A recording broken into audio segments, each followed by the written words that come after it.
My void will consume you, if you ask nicely. Your will is no longer your own. Stay away from them. To arms! You have led the Horde to a place without honor. Your petty quarrels only make me stronger. Our world needs us, champion. You got me over your head. We cannot let the world fall to darkness. Already lost. Put your faith in the light, and all is possible. Is it truly righteousness that drives you? I wonder. It would seem you have guessed. They are coming for you. This is the Whispers of War.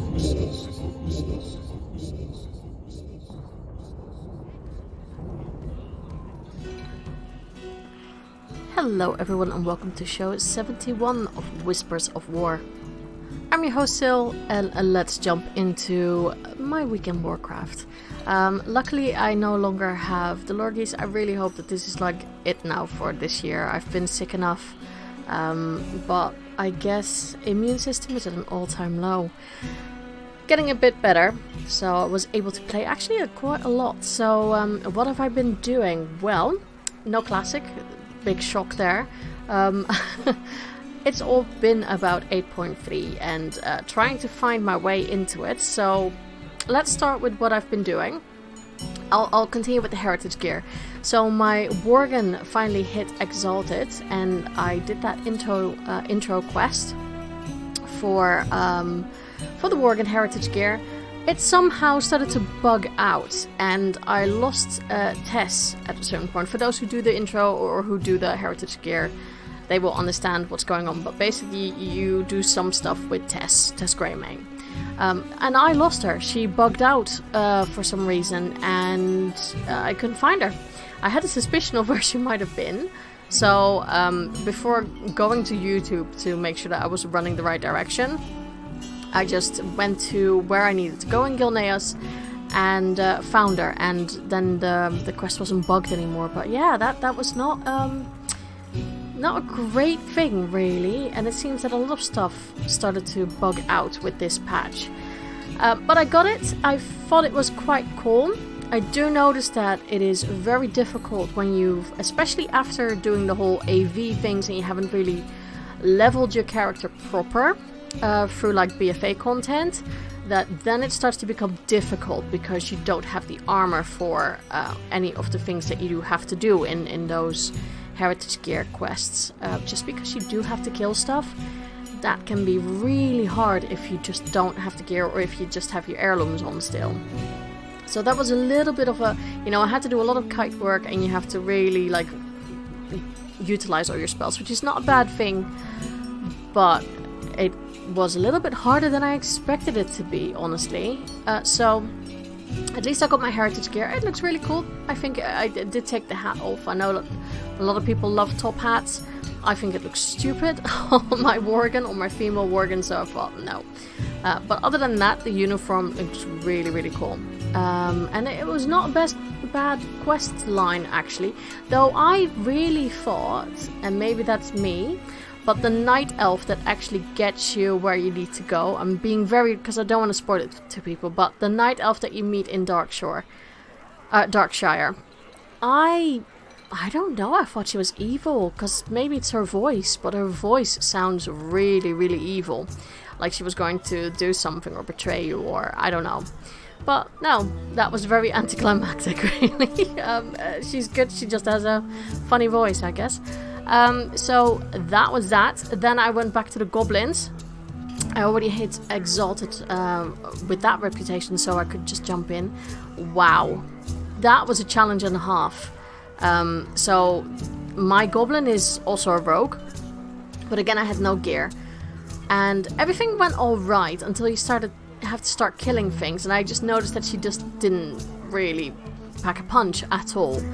Now in the beginning, when there's other people around, you can actually kill things together, so that's what I just did. I tagged things while people were killing it. I know, horrible. But then you have to start killing this robot. and my god, that was hard. That was really hard. And I thought, okay, it could be the gear, so, you know, I sent basically all my extra Benthic gear to this rogue. Still couldn't do it, and I was wondering, why on earth can I not kill this robot? So I went to the forums just to see if anyone has like a tactic. And there were some tactics, but a lot of people were complaining about that this was overtuned. I'm not going to say that, you know, they weren't right. I do think that this was a little bit harder, but it is doable. It took me like at least 5, 6 tries before I figured out the pattern and the best things you could do. It is doable, but it is, I think for what it is, really, really hard. And I don't know if that's something that the balance is right. I don't think you should just be handed out heritage gear like I kind of felt like with the Void Elves. Because that felt like, oh, okay, I guess we're done. Whereas with this one, I feel like the Goblins one is far too overtuned. I do think it needs to be just toned down a little bit with that, with the robot that you have to fight. Because the final battle that you have to do, that's not so bad. You can figure that one out. But this one, you're in a very small area and it's quite difficult to avoid certain things. So I think it depends on your class as well. But I've seen a lot of people struggle with that one. So if you're still going for the Goblin Heritage Gear, it is doable. It's really cool as well. It really pays off, and it does give you a sense of achievement when you finally get it. But I was very close to throwing in the towel on that one. That took me quite a while before I was so relieved when I got it. So that was that. I'm very happy I've got those two now. And then I realized that my rogue on my main server was quite squishy in horrific visions. Now that could have also been because I haven't really upgraded her gear and her eye level was quite bad. And this was like last week when it was Stormwind. I could not do anything with those guards. Those guards would pummel me outside of the cathedral. So I kind of stopped. And I was really frustrated, which made me jump to an alt. And I wanted one of my druids who's on a different server to my main server, so I thought, in the end, I want to swap, or I want to get all my characters from one server anyway, so this month I'm just going to treat myself and move this one over with a character transfer. Geared her up a little bit, and managed to still not do it. I'll be honest, I didn't manage to do it at all.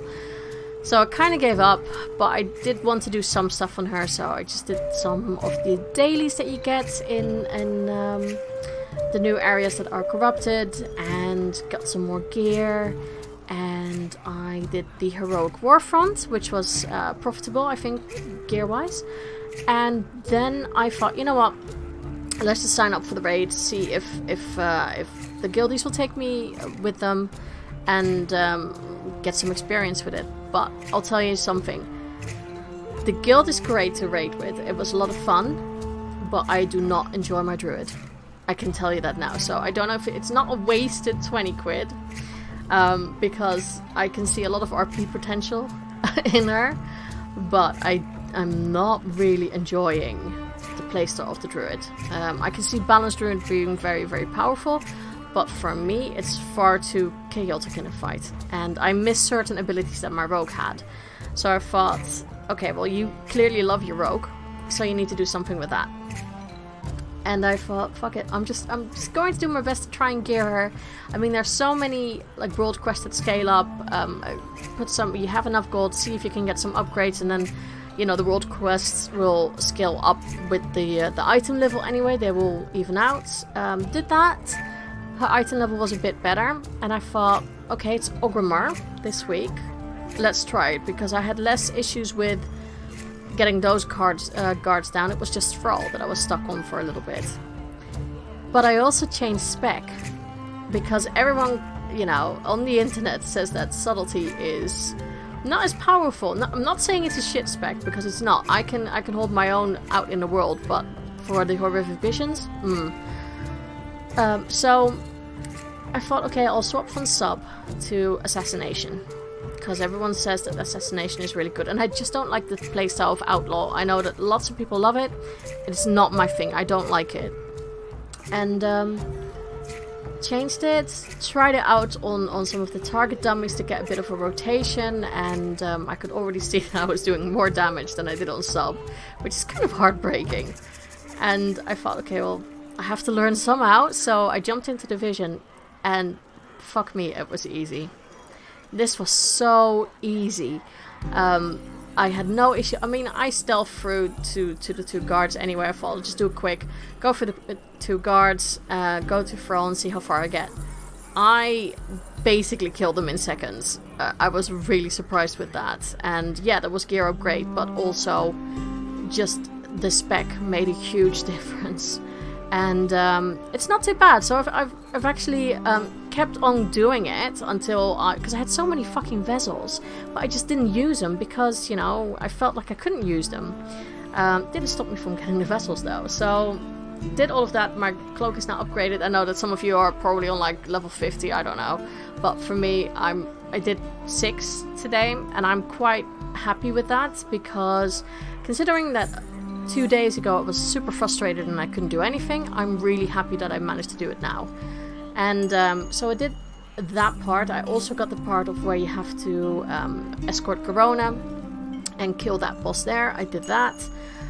I can see how it can still be a little bit of an issue with your sanity. I think I need to invest in those kebabs that you can get, because that I can see the time frame a bit like, okay, well, if you want to do this solo, you will have to have some tricks up your sleeve. And I'm still getting to grasps with the spec, but I'm enjoying it. So yeah, I got all of that, so now I'm sporting a level 6 cloak, which is not like compared to some of you, but for me, I'm happy with that. I'm quite proud of what I've achieved. And yeah, I really am enjoying it. I'm really loving my rogue again, which is great, because that's what I really want to be. I want a rogue and not go back to my other classes just because it's more comfortable. So I did that, and tonight there will be more raiding. So I'm taking my rogue this time. Hopefully that is alright with everyone in the guild.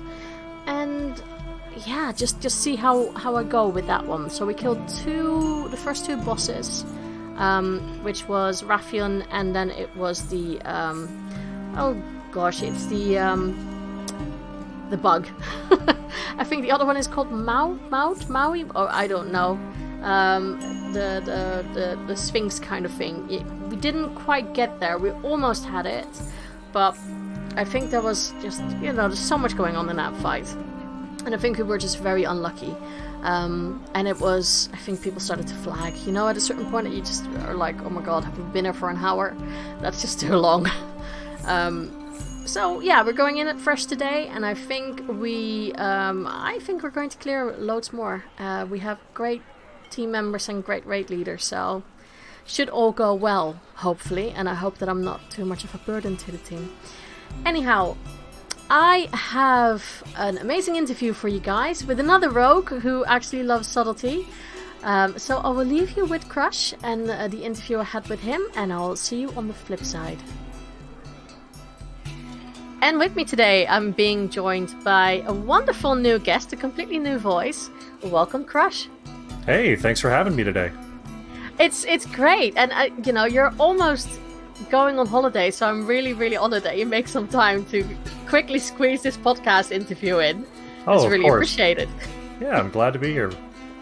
So, for the people who don't know you, Krush, can you tell a little bit about yourself and your endeavors on the internet?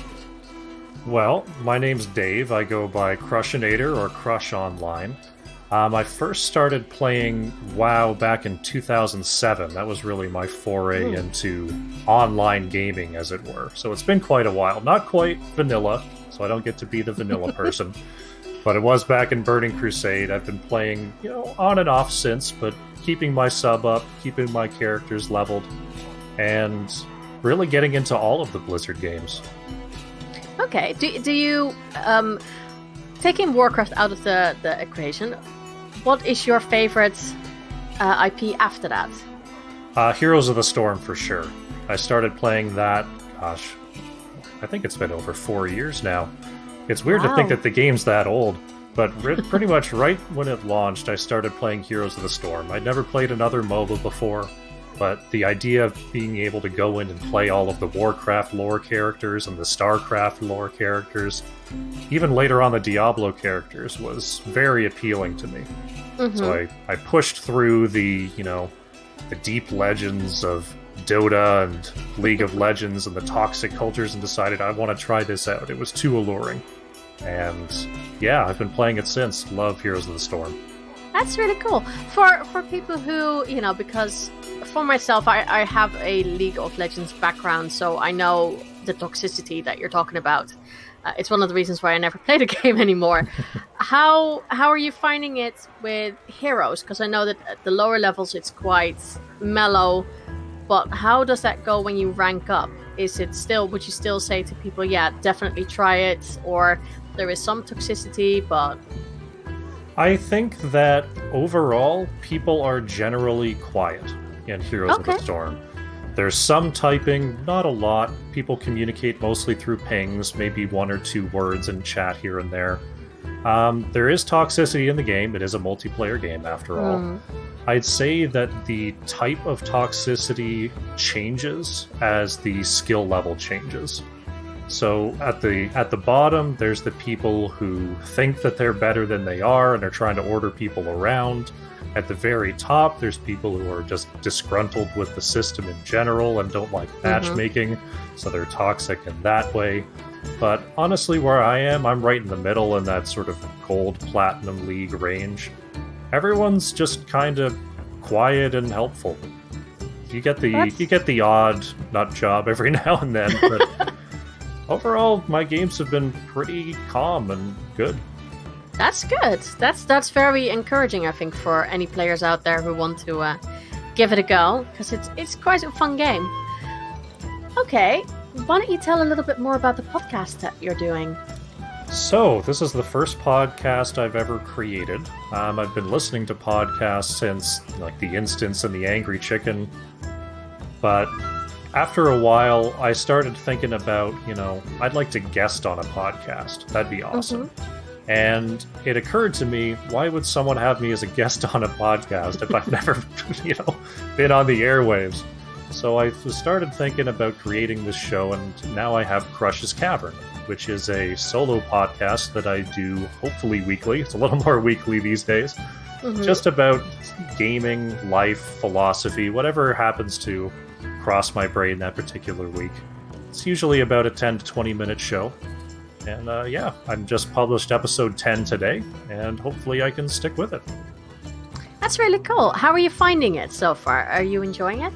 I am enjoying it. I've learned a lot through the first 10 episodes on how to edit more quickly, how to come up with content, and most especially how to properly schedule time to do the show.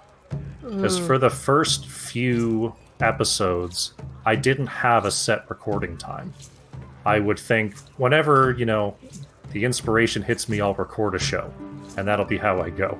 But then there were weeks that came where I didn't get the flash of inspiration and there was no show. And I realized that's probably not good. We should not do that. So I've set a recording time, and that's been a lot better for not only making sure the show gets out, but just stoking creativity in it's not so much a time crunch, but it is a deadline. And it helps to have a set time each week where I'm only focused on the show. Yeah, no, I know that feeling. So it sounds like you definitely have a good plan there. So definitely go check out your new podcast then for all the listeners, and we'll give links and everything at the end of the show. Let's roll back to Warcraft. I want to know, are you Horde or Alliance? I am an Alliance player. Ah, how come? Back when I first picked up the game was my friend Rob was playing. He's the vanilla player, he gets to say that. But he played Alliance. So when I got into the game, naturally I wanted to play with him. So Alliance was where I landed. I played a couple different races and classes, but I pretty much landed on Dwarves. Dwarves are the race that I sort of identify the most with, that I like the look of, I like the fantasy of. So that's been my favorite, and I've stuck with Alliance pretty much the entire time. Okay. How do you feel about the fact that we have Dark Iron now as dwarves as well? I think it's a really good addition to the game. The Dark Iron Dwarves have always been a big part of the lore, even through the playable content up until now. And now that the Dark Irons and the Wild Hammers and the Bronzebeards are kind of co-factionally running Ironforge and are mostly on good terms, I think this is a great time to introduce them as the playable races. Okay, cool. Now, I'm quite curious. You say dwarf. Is a dwarf also your main then? It is. So, back in 2007, when my friend got me into the game, I really had no fantasy game experience, no RPG experience in terms of the hard fantasy that really is World of Warcraft. So I was pretty much a blank slate. And he decided with that to just sort of ask me questions about how I imagined myself in this world that he described. Questions like, do you imagine yourself defending people, healing people, doing damage? Just little basic questions like that. And we ended up on a rogue. So I created a dwarf rogue named Krushinator. And that was my first character, and it's still my main to this day. That's really cool. What flavor of rogue are you playing at the moment? I've been playing a subtlety rogue for some time. During my sort of hardcore raiding days, I would just pick whichever one did the best damage that particular patch. But the subtlety rogue always fit the fantasy that I had for a rogue the best. I'm so happy that there's another sub-rogue out there. Yeah, the pirate thing is cool, but it never was why I rolled a rogue in the first place. Yeah, no, I agree with that, and I don't know, from all the specs, I feel like Outlaw, as fun as some people find it, I find it very clunky compared to what I feel like a rogue what it should be. Yeah, so I think they've done a little bit to help with the clunk. At the beginning, it was literally just roll the bones till you hit the god combo, and then pop off, and it was very odd. They've done a little bit with it since. But, if I wanted a melee class that just stood up front and attacked and took hits, I would have rolled a warrior. That's what I sort of imagined that fantasy as. I always imagined I picked the rogue for the stealth, for the backstabbing, for the underhanded tactics. And, assassination is pretty close to that. But over time, the sort of, blade wizard rogue that subtlety really is was what appealed to me more. Yeah, and I also like it, just the animations where you just pop out of nowhere and all of a sudden you're just there.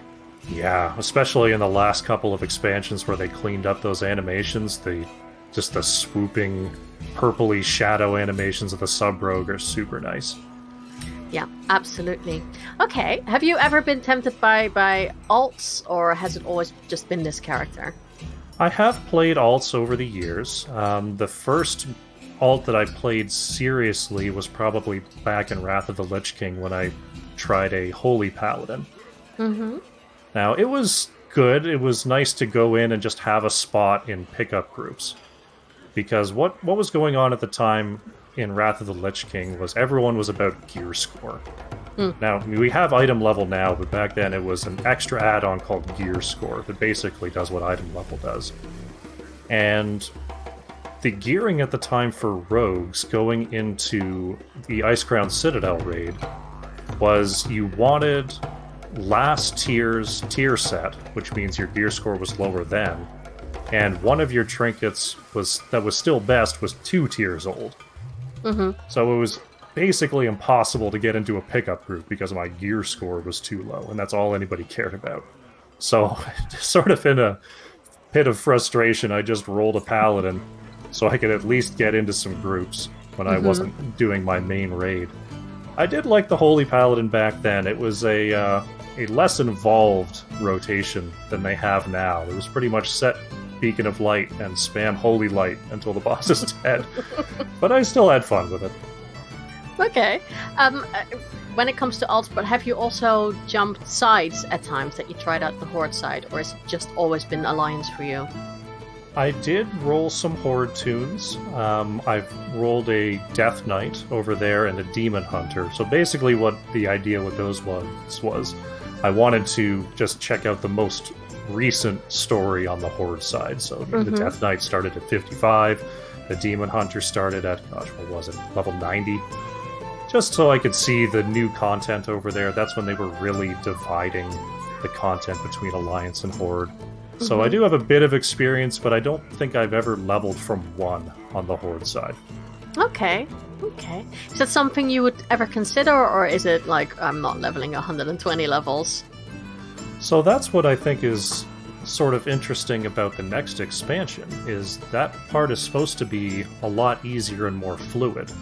So if the changes are as they've said, I think it would be an interesting challenge to level a Horde. That could be, hearing that's actually a really good point that might get new players or people who've always played one faction.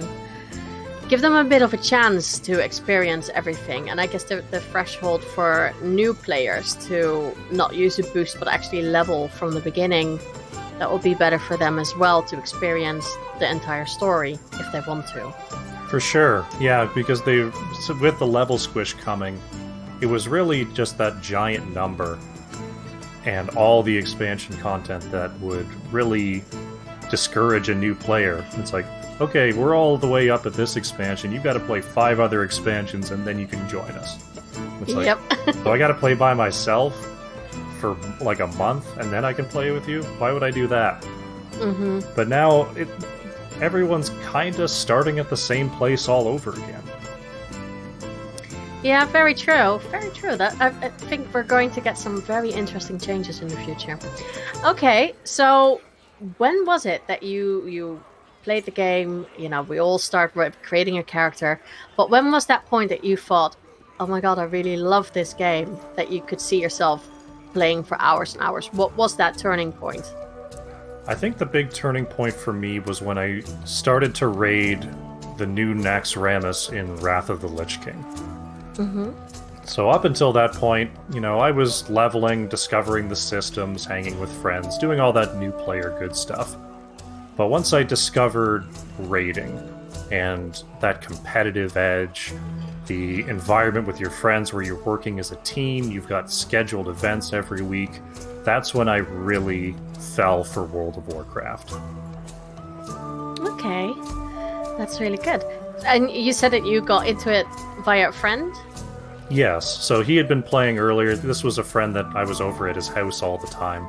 We would play like Smash Bros. And Halo together and all that normal LAN party type games, but occasionally he'd have raid. So I'd be over there for a bit and he'd be raiding and I would just kind of look over his shoulder like, what the heck are you doing over there? And he would sort of talk about what he was doing while he was playing. And it was always in the sort of back of my head that this was a game he played.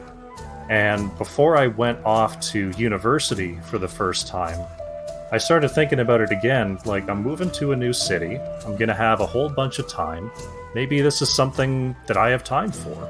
And that's when I really first checked it out. It's you hear that so many times, and also I've heard stories that a lot of people use the game to keep in contact with each other, which I think is a nicer way maybe even than doing it via Facebook or anything like that. So that's really cool to hear.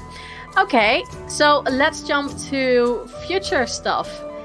So I wanted to say this year, but it's actually last year now. So last year they announced at BlizzCon that we're going to get Shadowlands at some point, I believe, this year. How did you feel when that announcement was made about Shadowlands and the cinematic? What feelings did you get? Wow, well, so I was actually at BlizzCon this past year, so I got to see the announcement live. I was in the big StarCraft arena, watching all the cinematics. So I got the full audio experience of that cinematic, and it was just breathtaking. Seeing the basically entire alternate universe 2 hours. But in terms of the actual gameplay of Shadowlands, I'm not sure if you prescribe to the sort of up expansion, down expansion theory. that's been sort of floating around. So this could be more of a preference thing, but some people see when they're rating expansions that they'll have a good expansion and then a less than stellar expansion. So people they really liked Wrath of the Lich King, not so hot on Cataclysm. Mists of Pandaria was really good. Warlords of Draenor, not so much. Legion was amazing. Battle of Azeroth has had some problems. So it's been kind of this wave. And Shadowlands would be another peak. Okay. So that's sort of where the theory comes from. Now, there's all sorts of reasons why that pattern may be the way it is, why that may be different in the future. But based on what they've presented so far for Shadowlands, I'm pretty excited mostly about the prospect of the leveling changes and how leveling is going to be different for alts in this expansion in particular. Okay. Is it what features specifically are really piquing your interest when it comes to leveling alts? So the way that they announced how the factions in Shadowlands would work, so they said the first time you go through, there's going to be a set order that you go through the different zones. I don't remember the order exactly, but you'll start in one, and you'll cycle around to all of the others in a set order, the same as everybody else. And then you end up picking your faction, you're at max level, and away you go. But when you go through it the second time, the ordering won't be the same. You'll be able to just go to whichever zone you feel like going to, and going from there. So you get a hybrid feel of the Legion experience where everyone could just choose their favorite zone, but it meant that you could possibly be in a less popular zone or a very popular zone, and that would affect your questing experience. And you also get the flexibility later on when you just kind of want to blast through the content when not everyone's doing the same thing at the same time. Okay. Have you thought about, because I'm going to assume, correct me if I'm wrong, that you're going to go through the content first with your rogue? That's right, yes. So you would have to follow that linear path. But if you want to roll an alt, or have an alt that you're like, okay, well, I want to try that one, do you have a plan in mind of, okay, I'm going to do the same thing, or no, I'd rather just do something completely different to keep it interesting, or do you have a bit of a plan for that? I'm not sure if I'm going to get to 3 alts to actually hit all of the factions, but I have given some thought into which alts would go to which faction. For the rogue, just looking at the aesthetic and the lore that we've seen about the zones so far, I think Revendreth fits the rogue best. Okay. The whole vampire aesthetic, lifesteal is a really, cool thing that I enjoy. The shadowy aspect of it, so I think that'll fit the subtlety rogue best. For Ardenweald, I've tried druids, they're not really my jam, but I do like playing shamans, so if I was going to choose a character to go to Ardenweald, it'd probably be the shaman. Maldraxxus was an interesting one, because it just screams warlock. But I'm kind of a melee player, I like playing melee classes. So I think it would be cool to take a warrior over to Maldraxxus, and maybe try that, barbarian fury, power by any means necessary in the sort of demonic zone that is Maldraxxus. Yeah. And then probably Paladin to Bastion, just because that's the most one-to-one lineup lore-wise that could be. You do hear that a lot of priests and paladins will go that way. Yeah, I mean, they've laid it out very clearly, this is the righteous light zone. So it's we've got pretty much one-to-one analogs in those characters here that we have options for. That's Paladin Priest. Yeah, very true.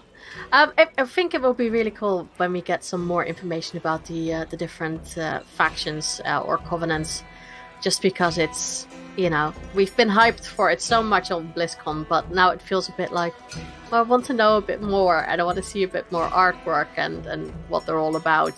Oh, for sure. And I am assuming the raiders and whatnot and people who like to min-max are going to be waiting to see what their benefits are. And they'll just choose whatever fits their class the best. But yeah, from where I'm at in World of Warcraft, I'm really more about what I find cool and what I think fits the character sort of fantasy better at this point. So even if Revendreth ends up being the worst DPS faction for one reason or another, that wouldn't really factor into my decision. No, I hear a lot of people say that nowadays, which is nice because, coming from an RP background, I like hearing that because I think it's sometimes more fun to actually look at your character, give them a little bit more... feel is not the right word, but, more like a 3D character by picking things based on what they would fit instead of going min-maxing, and it just makes it feel so clinical. So yeah, it's really, really cool to hear that. Okay, so you said a little bit about the leveling. We've talked about that in the beginning, that they're going to change all the leveling in Shadowlands, which is great. That will make it a lot easier, or maybe the threshold a little bit lower for people who want to start from the beginning, roll alts from the start, or level 20 if it's an allied race, of course. If you would have to level from level 20 or level 10 or level 1, where would you go? Because the whole system has changed. If you want to, you can now do an entire expansion. You can spend all your time in Warlords of Draenor if that's where you want to go, or maybe you're like, no, I'm never going to go there again. I just want to go to Pandaria. I think a lot of people will do that. Mm-hmm. What is your plan for that? Do you have a sort of plan for it, or are you like, whatever floats my boat with any character? I'll probably sort of take it as a whim as I go. Mists of Pandaria definitely near the top of my list for places I want to go through in full again. When I think back to the actual leveling experience of the different expansions, it can be tough to differentiate between the end game of an expansion, because that's really what you end up remembering, and the actual leveling experience of that expansion. And I also try to think about how recently I went through them. So, like, for example, I probably wouldn't choose Legion for the first couple alts, because that's still pretty fresh in my brain. Yeah. I enjoyed it a lot, but I just did that. So, probably Mists. The Warlords of Draenor leveling was actually pretty enjoyable. I might spend a bit of time there. I might not spend the whole time. But just going through and getting the story part, that Tanan jungle opening was really fun with Khadgar. The Cataclysm leveling zones. I'm one of those weird people that liked leveling in Vashir. I'd love to go through Vashir again. I love just the 3D movement, all of the different races down there that you don't get to see any other place. I like leveling through Vashir a lot. So I'll probably at least hit up that zone. Did it not make you feel sick? Because I like Vashir. So the issue... Okay, sorry, I have to derail. This is always when I hear Vashir, I'm like, oh, okay. I had two issues with it. One was that I got really sick with just movement, because I thought at a certain point, where am I? What's top and bottom? I don't know where I'm at anymore. Because it was so... You didn't get that feeling in Nazjatar, but I did get it in Vashir, and I don't know why, but it felt really like spinning out of control at times. So that was one of my reasons why I didn't like Vashir. The second one was, it felt very much, you had to really, it was long. The zone was longer than I anticipated, because at a certain point, it felt a little bit like when watching The Wolf of Wall Street, that you were like, okay, well, surely this is the ending now, right? No, oh, we have another hour to go. Okay. It was just a little bit that I went like, surely I have to go back to the surface at one point now, or am I stuck on the water for the rest of my life? But you obviously didn't experience that then.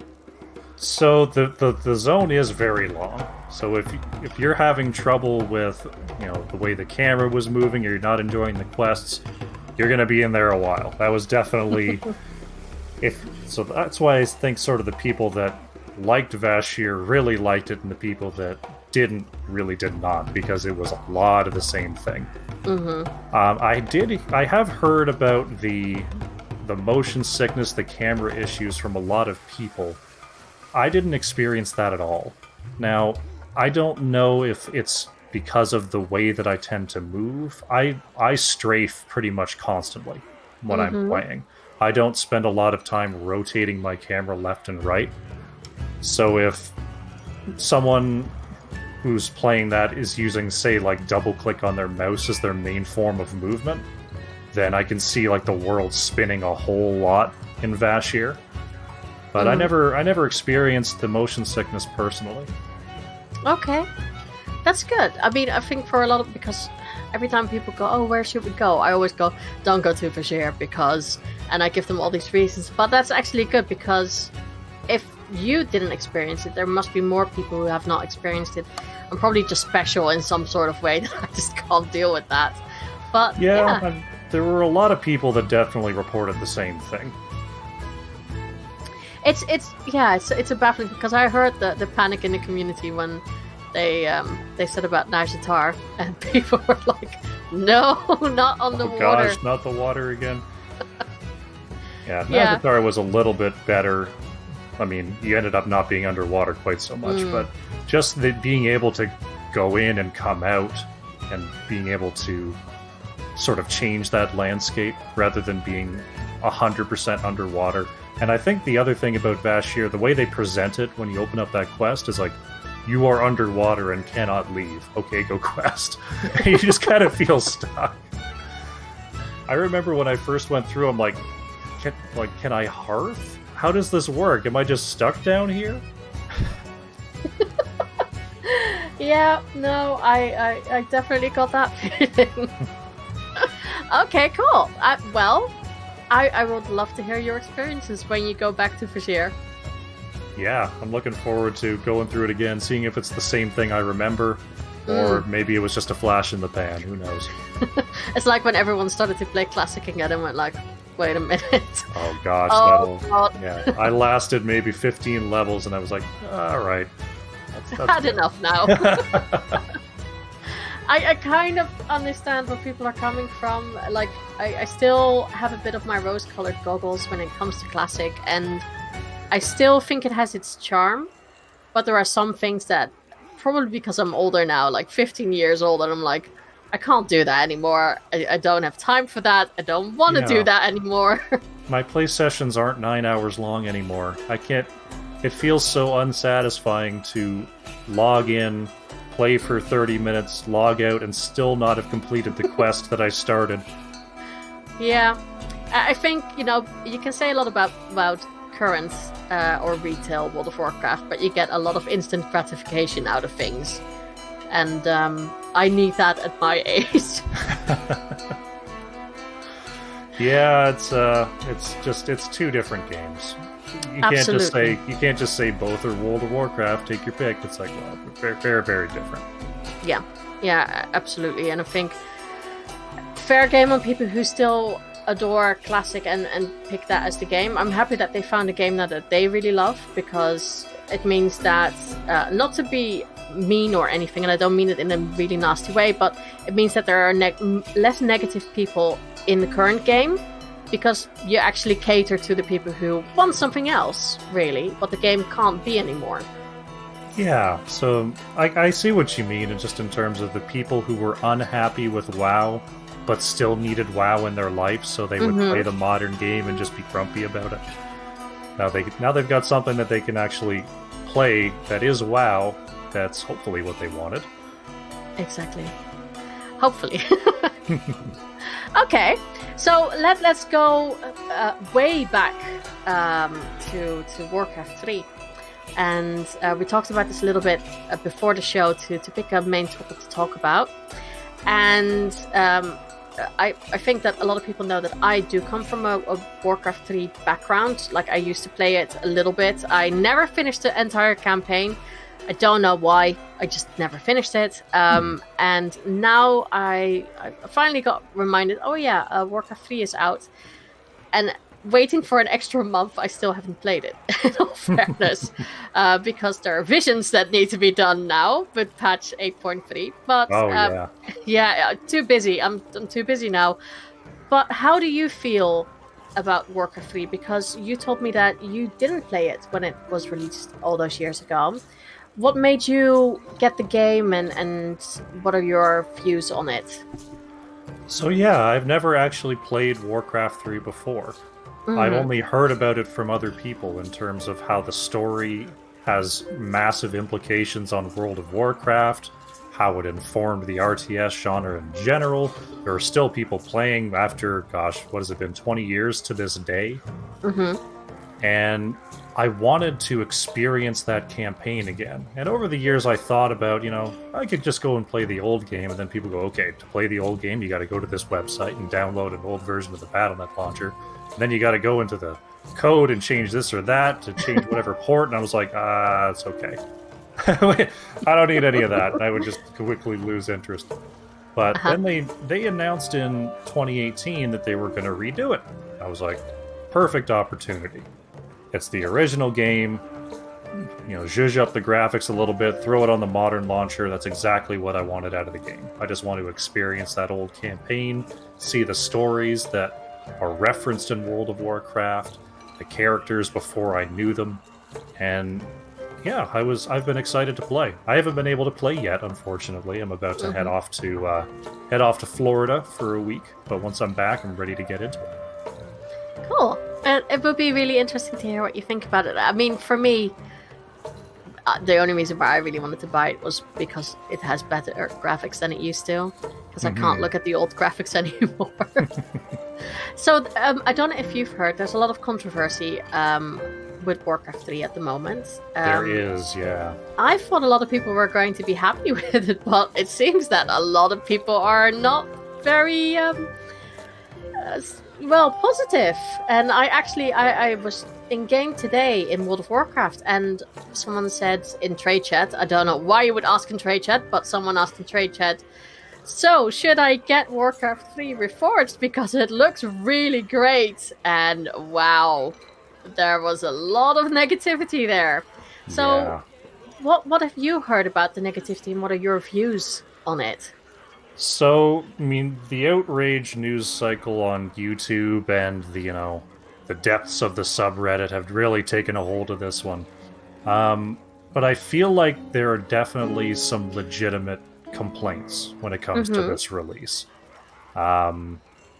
Mainly, the main sort of sticking point is they advertised the game based on the BlizzCon 2018 demo, which was beautiful.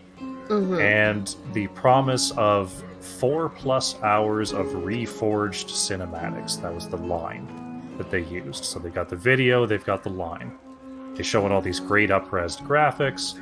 A lot of that is in the game now. Maybe not to the extent people were hoping, but I mean, it's still resed up to 1080p. It's still playable on a modern machine. All that's good. But that cinematic that they showed when they first announced the game is not actually in the game. It's very odd. There's a different one, which is it's more the difference between that sort of in-between WoW cinematic, where it's almost in-game graphics, but it's rendered totally separately, and it looks awesome, like the latest, Anduin Rathian cinematic, that sort of level. And the difference between that and like an in-game cinematic that has your character in it, or it's just kind of the normal in-game camera and the flappy mouths and the text on the screen. It's sort of what's in Warcraft 3 Reforged now, so that's kind of a weird shock. And then the rest of the cinematics are up-res to 1080p, so they look nicer. But again, not to the level that 2018 demo came out. So people feel a little bit let down on the sort of level of remaster this would be. They were hoping for, much more detailed environments, much more detailed units, all that sort of stuff. And that could be chalked up to sort of false expectations that never had any basis in the first place. But there are definitely some legitimate gripes here. Not to mention that there are quite a number of bugs that came out with the release of this game, some of which were actually solved in the original game and resurfaced with this release. Okay. How do you feel about, because some people have said that, I think the fact that people were led under the impression that there was going to be extra campaign to the existing campaign, and that is something that apparently, and I don't know if this is true or not because I have not played it, is not in the game. It isn't. Now, there was an interview done in the middle of last year where they mentioned that that extra content was not coming, but it wasn't announced in any sort of large way.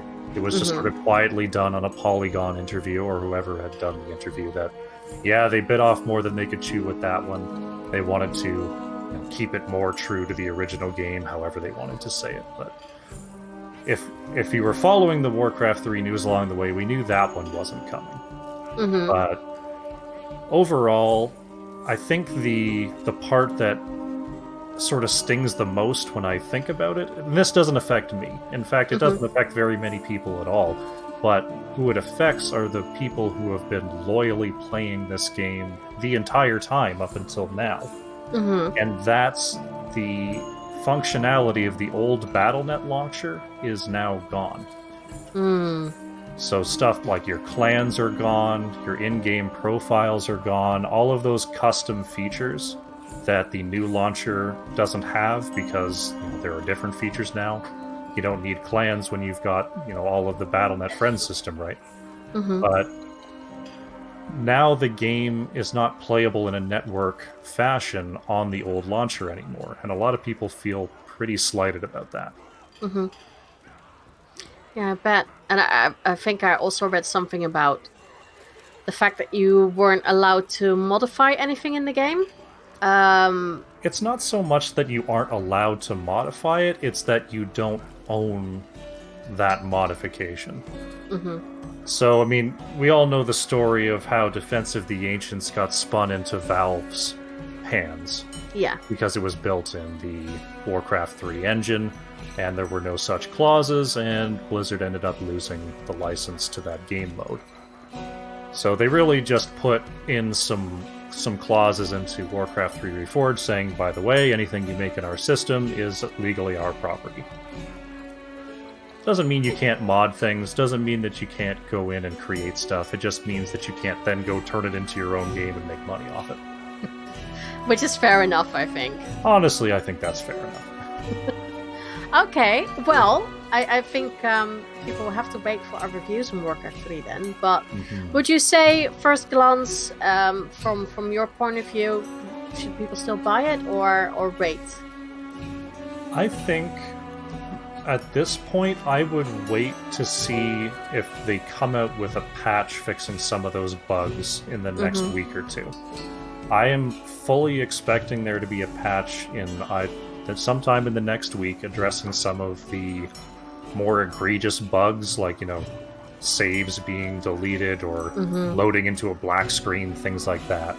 Yeah. As long as we see some patch saying, hey, we're working on these little bugs, and you're interested in the story of Warcraft 3 at all, I would say go ahead and buy it.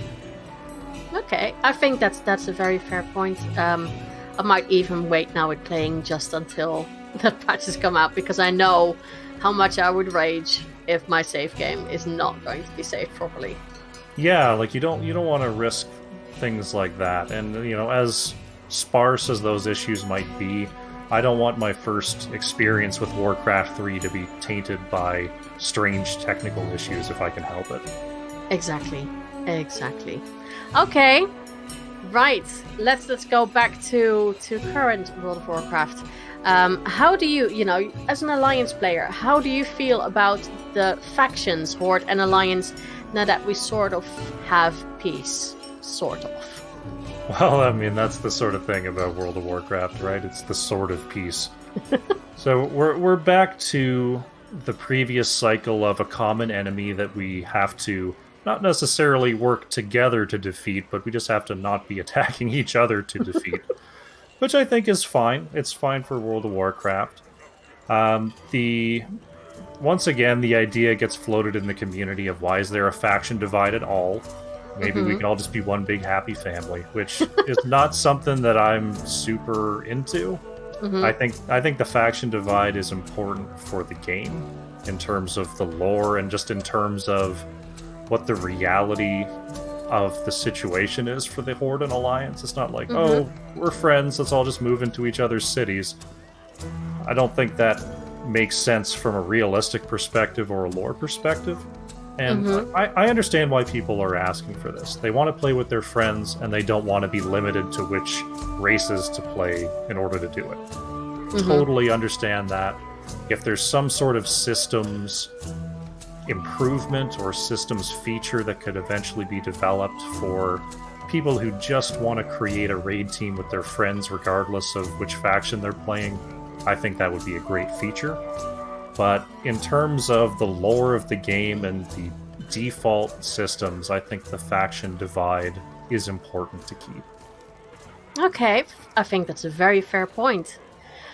Let's go, with faction divides and everything, but a place where I think people come together, like BlizzCon that you said, and the whole Warcraft community. What has the Warcraft community meant to you personally? Wow.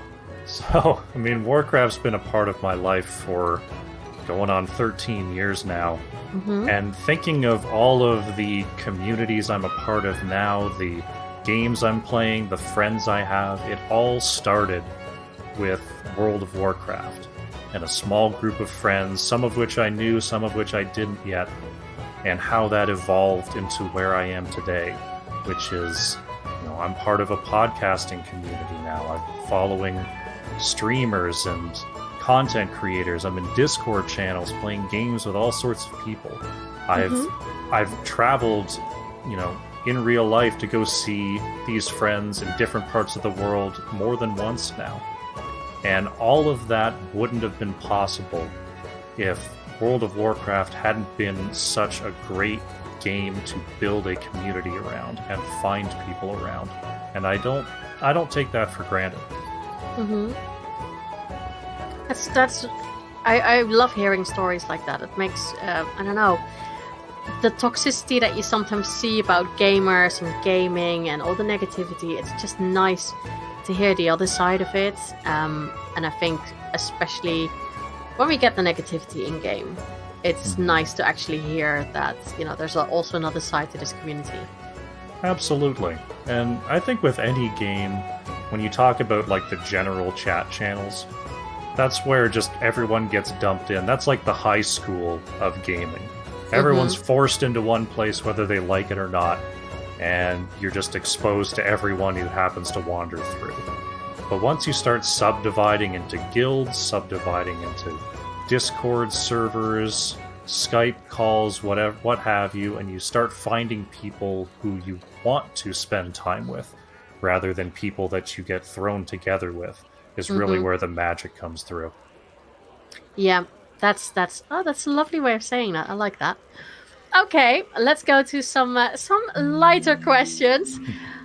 Your favorite in-game food? I'm very curious. What have you found? So I thought about this one a bit, and I did a little bit of research to try to sort of remind myself of the foods over time. And the one that I remembered most was this came out in Mists of Pandaria. I remember it came just sort of a random drop out of, it might have been like a Blingtron type drop or one of the weekly cooking caches. But there's a food in World of Warcraft called pineapple pizza. The active effect on pineapple pizza is that it restores 0 health and reduces your stamina by 5%. And the flavor text says, just terrible. I wonder if do you think the person who created this didn't like pineapple on pizza? Yeah, it's like, tell me what you really think, right? Well, I think we have to debate then, pineapple on pizza, yes or no, how Blizzard's stance is on that. They've put forward a very unified front for the most part when it comes to the pineapple on pizza debate. I generally take the pro-pineapple stance just because it makes for more fun conversations. I don't usually order it, but I'll eat it. I like a Hawaiian pizza now and again. But I find the people who are against it are really, really against it. And it's fun to... It's just like the Horde Alliance thing. It's fun to just poke back and forth about the whole pineapple on pizza debate.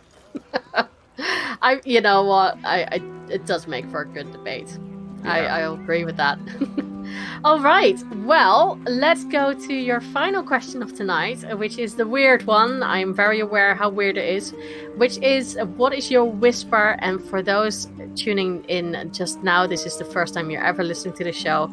A whisper is basically anything that you just want to say about WoW. It could be a wish or something you're hoping for, game mechanics that you might want implemented or taken out, or a little bit of fairy crafting about the lore. So what is your whisper? So if I had the ears of Ian Hazakosis, the ears of the development team, I would just want to just slip in a mention that, you know, you remember back in Ulduar when you would raid certain bosses and you could do a certain thing in a fight. You could kill an ad or press a button or something mid-fight that would change it, and that would be hard mode. You'd activate hard mode, the fight would get harder, you'd get extra loot at the end. That was one of my favorite raid systems back at the time, and we haven't seen really anything like that since. We've pretty much got toggles now. You go in at a certain difficulty, and that's the difficulty. But if we could see something like a live fight activatable hard mode again in the future, I'd be very happy to see it. That is actually really cool. I completely forgot about that feature. Because nowadays, you know, there's mythics and stuff, but it's not really like that. Because you can actually decide, no, for this part of the raid, let's do hard. Or so that's actually really, really cool to push the team a little bit. And especially what you say, it's in the game. It's a game mechanic that you have to actually actively do to make it harder. Yeah, that's what I found so sort of enticing about it, was it became not just a decision that you could make for your character, it became sort of the behavior of the group, and it formed the story of how you, the group of champions, were going through that raid, and it built the story that would later on be told about the champions who defeated the old gods in Ulduar, and I always found that super compelling. Yeah, absolutely. That's really, let's hope that they hear more of this and they give us something like that in Shadowlands. That would be really cool. Okay, well, Krush, thank you so much for the interview. It was absolutely a joy talking to you. If people want to know more about you and the podcast and all the things that you do on the internet, where can they find you? Well, first of all, thank you very much for having me, Syl. I had a great time today. If you want to hear more from me, you can find my show Krush's Kavern on Twitter, at Krush's Kavern, both spelled with a K. If you want to find the rest of the things I'm doing, you can search on Google for The Crushinator, once again with a K. You'll find me on Twitter, Twitch, Instagram, and YouTube, producing content as I can, as the feeling strikes me. I'm on Twitch the most. You'll see me on YouTube as well. So toss me a follow and catch all the content. Very cool. And I'll make sure that all the links are also in the show notes. So thank you again and have a lovely time on holiday. Thank you. So make sure that you check out Krush's podcast, and I will make sure that all those links are, of course, in the show notes. So if you need to find them, just go to the website and click on them, I guess, to get in touch with him. Right. Other things on the internet, of course, the question of the week, which is always posted on Twitter.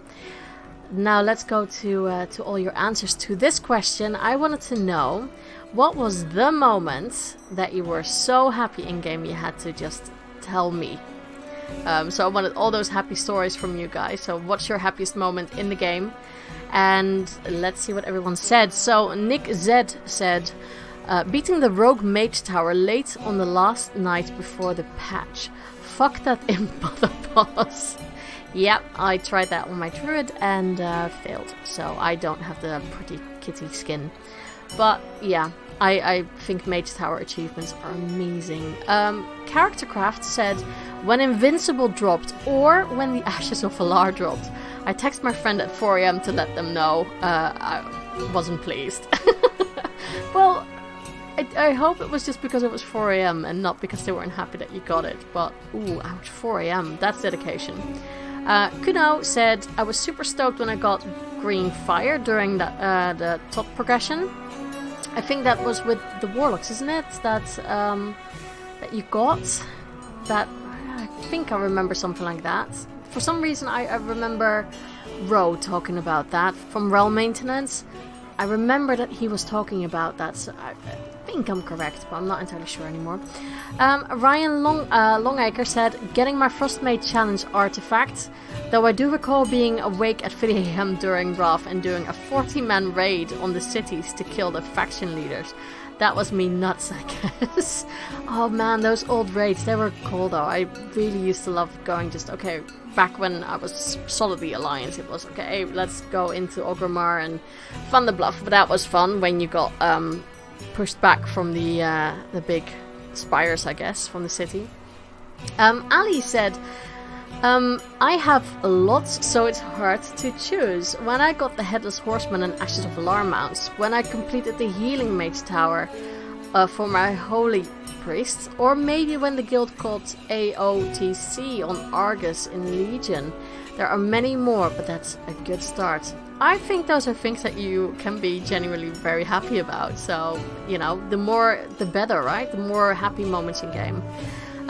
Leah Wild said, mine's very recent, finally getting to race change and play Mero the Mechanic as a Volpera. Another related one was a couple of days ago, Volpera Hype Caravan had a screenshot meetup and I was invited to sit in front with the community leaders. That meant so much to me. That's really cool. That's really cool. I like that. I wonder if you've, because I see that you have like, I think it's Rocket Raccoon in your user profile, so it's actually cool that you can, you know, base your Volpera a little bit on that. Sean said, soloing my way to getting a Shadowmourne for the first time on my Death Knight. A close second is getting a Thunder Fury on my Paladin. Don't scream Thunder Fury too much though. Okay, let's go to Professor Talib. When Tosh Mifun decided to join me in playing WoW, that was my happiest moment, and it led to many more. That's always good.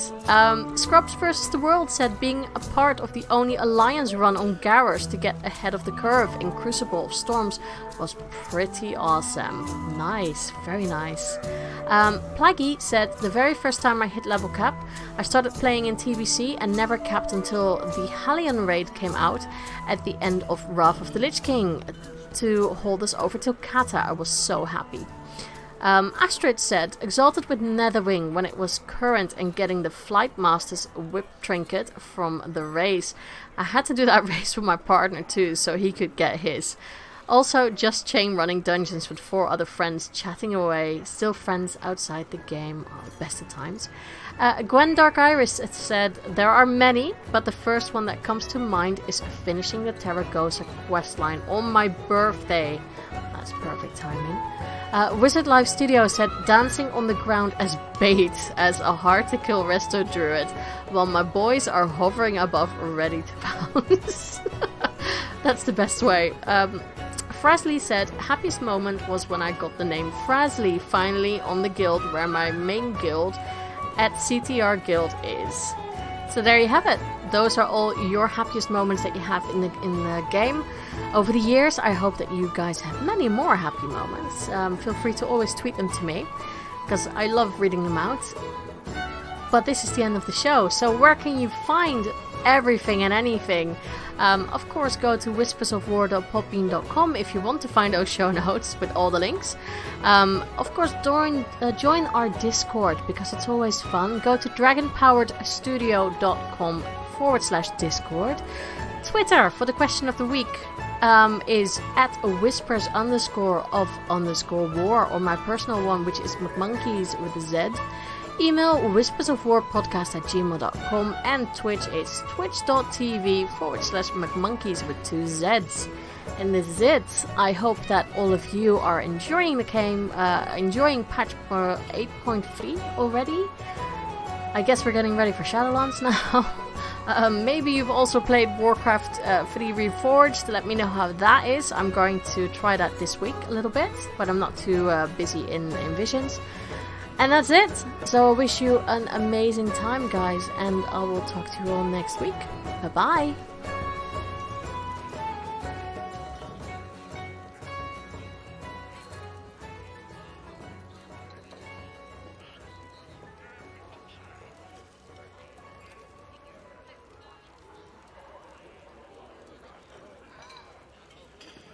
This show is brought to you by Dragon Powered Studio. Find more at dragonpoweredstudio.com.